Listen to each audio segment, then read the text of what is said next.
جہاں مروجہ صورتحال ہو، یعنی موجودہ جمہوری نظام کی طرز پر حکومتیں ہوں، وہاں پر تو ایسا معاملہ بالکل بھی کل معدوم ہے۔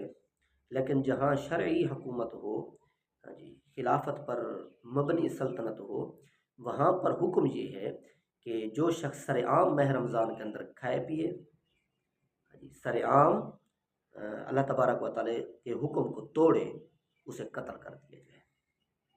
وہ زندہ رہنے کا حقدار نہیں ہے، کیونکہ اس نے اللہ تبارک و تعالیٰ کے حکم کی واضح طور پر خلاف ورزی کی ہے، فلہذا حاکم اسلام اسے قتل کر سکتا ہے۔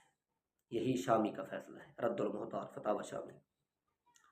رہے وہ شخص جو ان کی مدد کا موجب بنتے ہیں، مطلب دکان کھول لیتے ہیں یا پھر ہوٹل کھول لیتے ہیں، تو ان کے لیے یہ والا حکم تو نہیں ہے، لیکن حاکم کی طرف سے اگر حاکم اسلام ہو تو تعزیر واجب ہے، ضروری ہے۔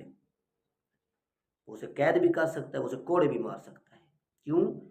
کیونکہ وہ ولا تعاونوا علی الاسم والعدوان کے تحت مکمل طور پر داخل ہو چکا ہے۔ اس کی جسارت کیسے ہوئی کہ مسلمان ہونے کے باوجود وہ ولا تعاونوا علی الاسم والعدوان کی حد کو پھلانگ رہا ہے۔ جب اللہ تبارک و تعالیٰ نے فرما دیا ہے کہ گناہ پر کسی کی مدد نہ کرو، تو یہ مسلمان ہونے کے باوجود جسارت کیسے کر سکتا ہے؟ کیسے کسی گنہگار کی مدد کر سکتا ہے؟ کیسے سر عام اللہ تبارک و تعالیٰ کی حدوں کو توڑنے والے کی اعانت کر سکتا ہے؟ تو فلہذا اس طرح کے مسائل ہمیں بتا رہے ہیں کہ اس حوالے سے کس قدر سختی پی جاتی ہے، تو ہمیں احترام کرنا چاہیے، قدر کرنی چاہیے۔